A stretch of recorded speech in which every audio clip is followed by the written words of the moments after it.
독서. 안녕하세요. 야무진 독서를 진행하는 평론하는 김대현입니다. 오늘 벌써 세 번째 시간인데요. 오늘 소개해드릴 책은 다카하시 게니치로라는 사람이 지은 연필로 고래 잡는 글쓰기입니다. 2008년에 웅진 지식하우스 출판사에서 펴낸 책인데요. 연필로 고래를 잡는다? 제목이 조금 특이하죠? 뭐 고래를 잡는다고 해서 낚시나 어업에 관련된 책은 아닙니다. 어쨌든 이 책은 제목의 마지막에 붙어있는 말처럼 일단 글쓰기에 대한 책입니다. 그 중에서도 특히 소설쓰기에 대한 책인데요.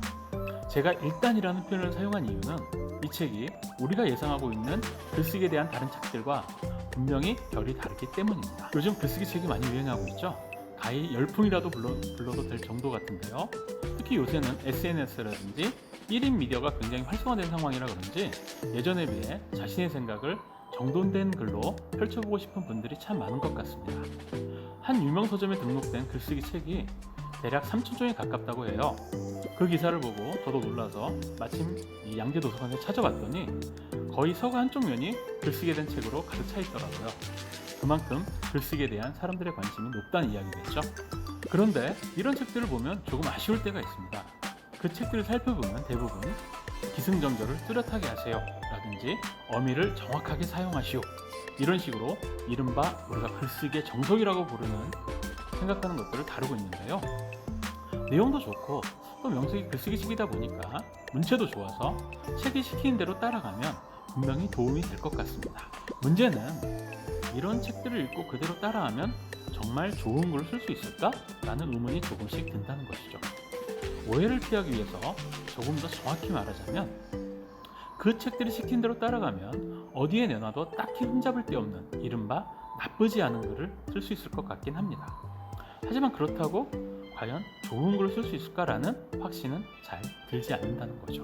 제가 연필로 고래 잡는 글쓰기라는 책을 추천하는 이유이기도 합니다.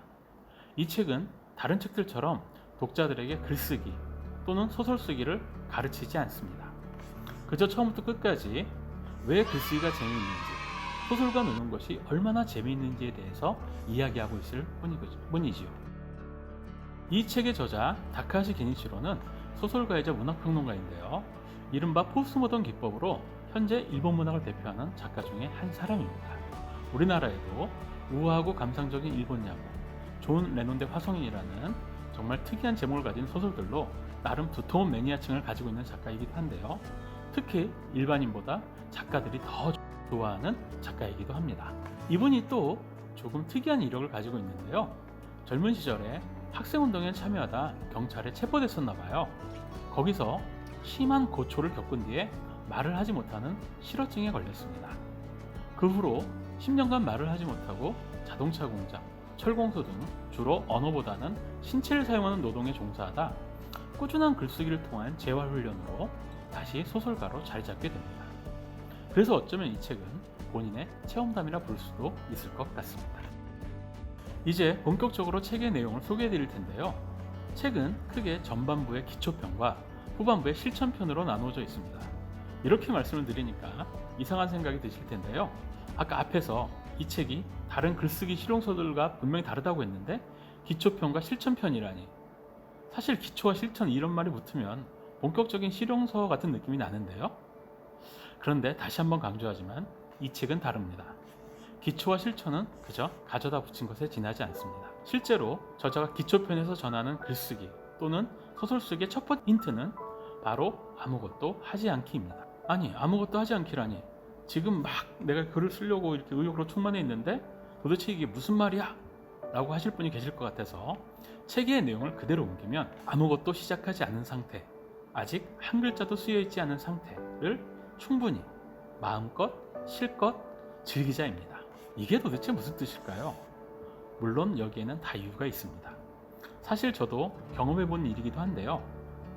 글을 써보려고 한 사람이라면 누구나 머릿속에 끝내주는 아이디어가 번개처럼 떠오르는 시간이 있습니다. 그리고 또 그럴 때면 그래, 이 아이디어를 쓰면 분명히 걸작이 될 거야, 곧 대박이 나겠지, 이런 생각이 또 같이 옵니다.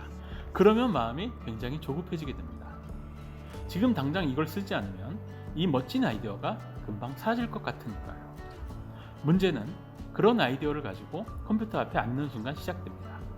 내가 대박이라고 생각했던 아이디어가 얼마나 부실한지, 그리고 내가 그 주제에 대해서 얼마나 모르고 있는지 말입니다. 사방에서 들려오는 이런 부정적인 신호에도 불구하고 아이디어가 아까운 나머지 억지로 글을 쓰다 보면 그제야 깨닫게 되지요. 내가 정말 쓰고 싶은 글은 이게 아니었다는 것을 말이죠. 저자가 하고 싶은 말도 이렇습니다. 저자는 독자가 글쓰기의 의욕으로 가득 찬 상태, 그 시간을 이용해서 자신이 정말 쓰고 싶은 것이 무엇이었는지, 또는 자기가 쓰고 싶은 것에 대해 정말 제대로 알고 있는지 확인하는 데서 좋은 글이 시작된다고 생각하고 있습니다. 그리고 그 실제 사례를 에릭 캐스너의 소설 에밀과 탐정들을 모델로 정말 멋들어지게 설명을 하고 있죠. 다카하시 게니치로의 연필로 고래 잡는 글쓰기는 정형적인 글쓰기 방식을 통해 나쁘지 않은 글을 쓰는 법을 가르치는 다른 책이 아닙니다. 이 책은 다른 책들과 달리 나쁘지 않은 글이 아니라 좋은 글을 쓸 수 있는 방법에 대해 말하는 책입니다. 물론 좋은 글의 정의는 각자에게 다르겠지만 저자가 여기서 말하는 좋은 글은 내가 아니라도 누군가가 쓸 수 있는 글이 아니라 결국 자기 자신이 아니면 아무도 쓸 수 없는 글을 말하고 있습니다. 이 외에도 이 책은 카프카에서도 초등학생, 성인 영화배우, 전업주부, 초고령에 접어든 작가의 글들을 모델로 사람들에게 매력을 주는 글쓰기는 어떤 것인지에 대해 정말 재치 있는 문체로 독자들을 설득하고 있습니다. 그리고 글쓰기 방법이든 또는 다른 무엇이든 간에 모든 걸 떠나서 이 책은 다카하시 게니치로의 천재성이 그대로 엿보이는 그 자체로 정말로 재미있는 책입니다. 글쓰기에 두려움을 가지고 있거나 소설과 친하지 않은 분들이라면 한 번쯤 이 책과 신나게 놀아보는 것은 어떨까요? 그래서 고래의 다리가 몇 개였던가가 궁금해지기 시작한다면 여러분들도 이제 자기만의 글을 쓸 준비가 된 것입니다. 지금까지 야무진 독서였습니다.